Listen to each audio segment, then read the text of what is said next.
সংবাদ সবাইকে স্বাগত জানাচ্ছি। আমি ফিরোজ তোহা। শুরুতে সংবাদ শিরোনাম জানিয়ে দেব সর্বশেষ গুরুত্বপূর্ণ আপডেট বাংলা সংবাদ। শুরুতেই শিরোনাম।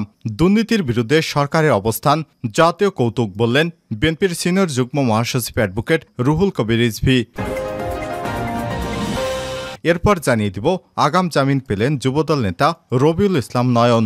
রাজধানীর বিভিন্ন থানায় দায়ের করা সকল মামলায় আগাম জামিন পেয়েছেন ঢাকা মহানগর দক্ষিণ যুবদলের সদস্য সচিব রবিউল ইসলাম নয়ন।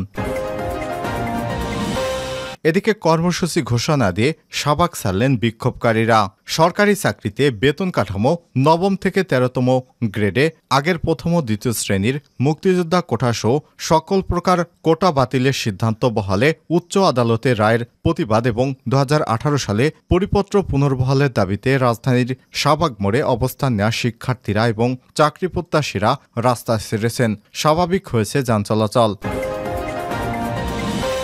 এদিকে পদ্মা সেতুর সমাপনী অনুষ্ঠান শুক্রবার, ব্যয় হবে 5 কোটি টাকা। পদ্মা বহুমুখী সেতুর সমাপনী অনুষ্ঠান হতে যাচ্ছে শুক্রবার 5 জুলাই। এদিন শেখ হাসিনা প্রধান অতিথি হিসেবে উপস্থিত থাকবেন। অনুষ্ঠান আয়োজনে সম্ভাব্য ব্যয় হবে 5 কোটি টাকা। এবারে জানাবো পরীক্ষামূলকভাবে হাইড্রোজেন জ্বালানি ব্যবহারের পরিকল্পনা সরকারের। হাইড্রোজেন এবং অ্যামোনিয়া থেকে বিদ্যুৎ উৎপাদনের পরিকল্পনা করছে সরকার। 2035 সালের মধ্যে দেশে পরীক্ষামূলকভাবে হাইড্রোজেন জ্বালানি ব্যবহার সম্ভব হবে। এবং সর্বশেষ জানিয়ে দিব ইসরায়েলের সঙ্গে যুদ্ধবন্ধে যে শর্ত দিল লেবাননের যোদ্ধারা। ফিলিস্তিন ইসরায়েল যুদ্ধের জেরে উত্তেজনা ছড়িয়েছে লেবানন সীমান্তে ও দেশটির প্রতিরোধ গোষ্ঠী হিজবুল্লাহ ইসরায়েলে বেশ কয়েকটি হামলা চালিয়েছে। এতে প্রাণও হারিয়েছে কয়েকজন ইসরায়েলি সেনা। এবার গোষ্ঠীটি ইসরায়েলের হামলা বন্ধের সত্যের কথা জানিয়েছে। বার্তা সংস্থা এপির এক প্রতিবেদনে সব তথ্য জানানো হয়েছে। হিজবুল্লাহর দ্বিতীয় শীর্ষ নেতা নাইম কাশেম বার্তা সংস্থা এপির এক সাক্ষাৎকারে এই সত্যের কথা জানান। তিনি বলেন, গাজায় যুদ্ধবিরতি হলে হিজবুল্লাহ ইসরায়েলে হামলা বন্ধ করবে। প্রিয় দর্শক, এতক্ষণ শুনছিলেন সংবাদ শিরোনাম, এবারে বিস্তারিত। তবে তার আগে বন্ধুরা, আপনি কোন স্থান থেকে আমাদের সংবাদটি দেখছেন কমেন্ট করে জানিয়ে দিন এই সংবাদ সম্পর্কে আপনার মূল্যবান মতামত। প্রিয় দর্শক, আপনি যদি আমাদের চ্যানেলে নতুন হয়ে থাকেন, ভিডিওটি দেখতে দেখতে চ্যানেলটি সাবস্ক্রাইব করে রাখুন, যাতে করে আমাদের লেটেস্ট আপডেট সংবাদগুলো সবার আগে আপনার কাছে পৌঁছে যায়। এবারে বিস্তারিত। দুর্নীতির বিরুদ্ধে সরকারের অবস্থান, জাতীয় কৌতুক রিজভী।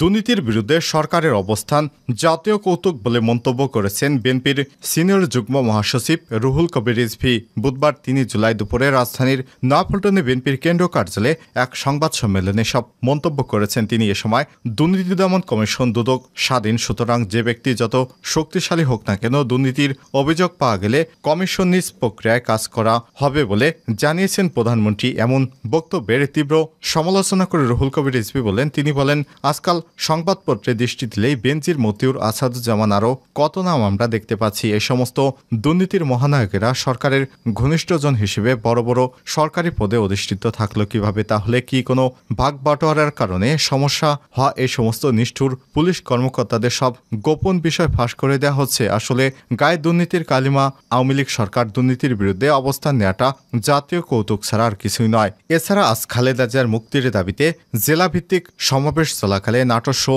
বিভিন্ন স্থানে বিএনপির নেতাকর্মীদের উপর হামলার নিন্দা জানান রুহুল কবির রিজভী। তথাকথিত জাতীয় স্বাধীন দুদক সরকারের মুখোপেক্ষী জানিয়ে রুহুল কবির রিজভী বলেন, দুদকের কোনো শক্ত মেরুদণ্ডী নেই, কিন্তু সরকারের নির্দেশ মতে বিরোধী দলকে নির্যাতন করা আওয়ামী লীগ এবং দুর্নীতি দমন কমিশন দুদকের কাজ। তা না হলে বিগত 15 থেকে 16 বছরে আওয়ামী লীগ সরকার যে অনিয়ম, অপচয় এবং বিদেশে টাকা পাচার করছে, মহাদুর্নীতি করছে, দুর্নীতি দমন কমিশন কার্পেটের তলায় ঢেকে রাখে সেগুলো। সেই কমিশনারদের দ্বারা পুলিশ এবং সরকারি ঊর্ধ্বতন কর্মকর্তাদের দুর্নীতির সঠিক তদন্ত হবে বলে জনগণ বিশ্বাস করে না। এ সময় তিনি বলেন, পদ্মাকাণ্ড, বালিশকাণ্ড থেকে শুরু করে মতিউরকাণ্ড পর্যন্ত অসংখ্য কাণ্ড, কারখানা এবং পাচারকৃত লুটের টাকার অনুসন্ধান উদাসীন শীর্ষ 1.5 দশক ধরে দুর্নীতি দেশের জনগণ দেখে আসছে, অথচ দুদক রিপ ভ্যান উইঙ্কেল এর মতো ঘুমিয়ে থাকছে। জনগণের টাকা সরকার একচিটিয়া লুণ্ঠন এবং আত্মসাৎকারীদের ডামি সরকার মাফ করে দিয়েছে।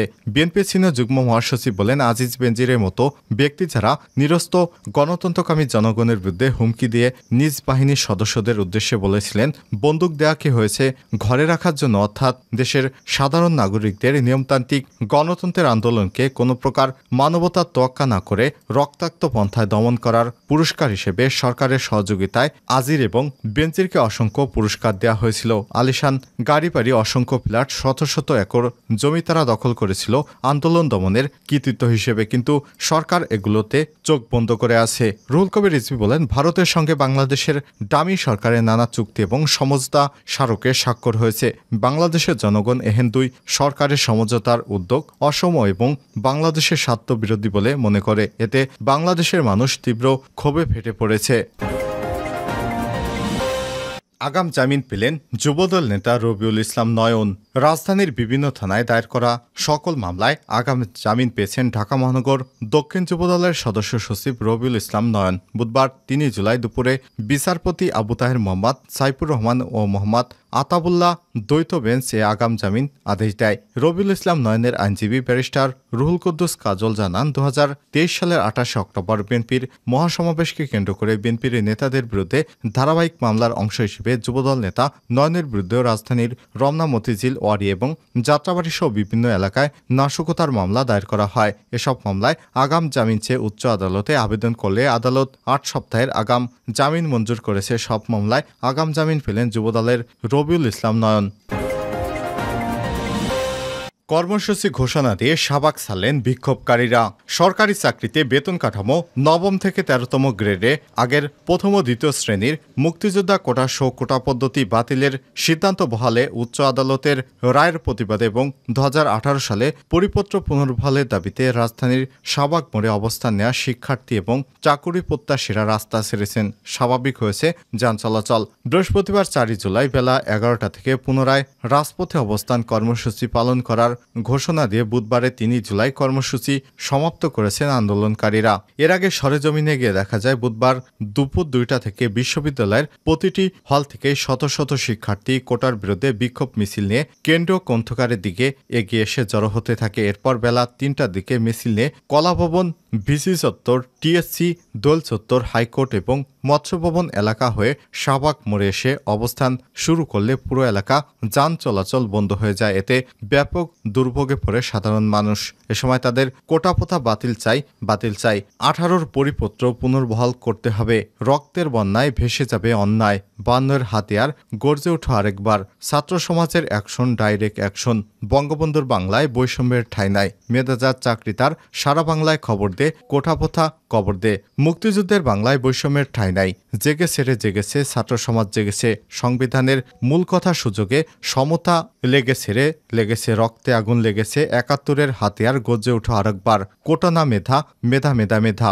আপোষ না সংগ্রাম, সংগ্রাম সংগ্রাম ইত্যাদি সংবলিত স্লোগান দিতে দেখা যায়। এর আগে মঙ্গলবার ২ জুলাই বিকালে একই দাবিতে বৈষম্য বিরোধী ছাত্র আন্দোলনের ব্যানারে ঢাকা বিশ্ববিদ্যালয় ক্যাম্পাস থেকে পদযাত্রা নিয়ে Nilkhet, new market, elephant road হয়ে শাহবাগের এসে তারা অবস্থান নেয়। তখন আন্দোলনকারীরা আজ থেকে ঢাকা বিশ্ববিদ্যালয় সদস্যের সব বিশ্ববিদ্যালয়ের গুরুত্বপূর্ণ পয়েন্টগুলোতে অবস্থান কর্মসূচি ঘোষণা করে। আন্দোলনকারীরা জানায়, ২০১৮ সালে সারা বাংলাদেশের শিক্ষার্থীরা সরকারি চাকুরিতে অন্যায্য এবং অযৌক্তিক ৫৬% কোটার বিরুদ্ধে সর্বাত্মক আন্দোলন গড়ে তুলেছিল।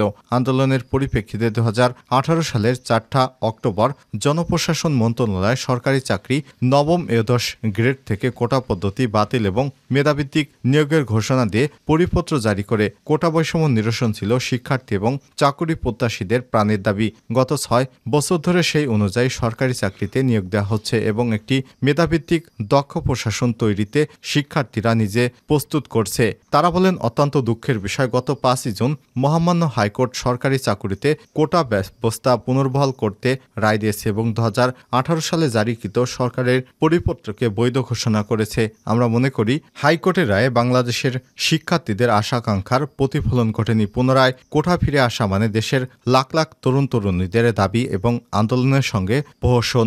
যুদ্ধের যে মূলমন্ত্র সাম্য এবং মানবিক মর্যাদা ও সামাজিক সুবিচার তা নিশ্চিত করতে এবং একটি দক্ষ প্রশাসন গড়তে মেধাভিত্তিক নিয়োগের বিকল্প নেই। পদ্মা সেতুর সমাপনী অনুষ্ঠান শুক্রবার, ব্যয় 5 কোটি টাকা।